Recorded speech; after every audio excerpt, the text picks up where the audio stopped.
সত্য ঘটনা। লিবিয়ান এক যুবক, নাম তার আমির। সে রওনা দিয়েছিল সৌদি আরব হজ করার জন্য।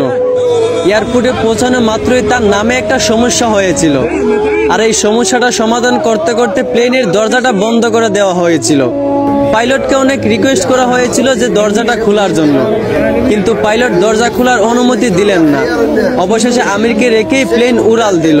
সবাই তখন আমিরকে সান্ত্বনা দিতে লাগলো যে হতাশ হয় না, হয়তো তোমার ভাগ্যে নাই। আমির তখন বলল, আমি হতাশ হই নাই, আমি মন থেকে খাঁটি নিয়ত করেছি, অবশ্যই আল্লাহ আমার এই আশা পূরণ করবেন। কিছুক্ষণ পর খবর আসলো যে প্লেনে একটা সমস্যা হয়েছে। আবারও প্লেনটা এয়ারপোর্টে ফিরে আসলো। এয়ারপোর্টে আসার পর প্লেনের সমস্যাটা সমাধান করার পর আবারও পাইলটকে রিকোয়েস্ট করা হলো দরজাটা খুলে দেওয়ার জন্য, কিন্তু পাইলট আবারও আমিরকে না নিয়েই প্লেন নিয়ে উড়াল দিল। আবারও সবাই আমিরকে সান্ত্বনা দিতে লাগলো যে হতাশ হয় না, হয়তো তোমার কপালে নাই। আমির আবার বলল, আমি মন থেকে খাঁটি নিয়ত করেছি, আমি হতাশ হইনি, আমি আল্লাহর উপর ভরসা রেখেছি, অবশ্যই আল্লাহ আমার মনের আশা পূরণ করবেন।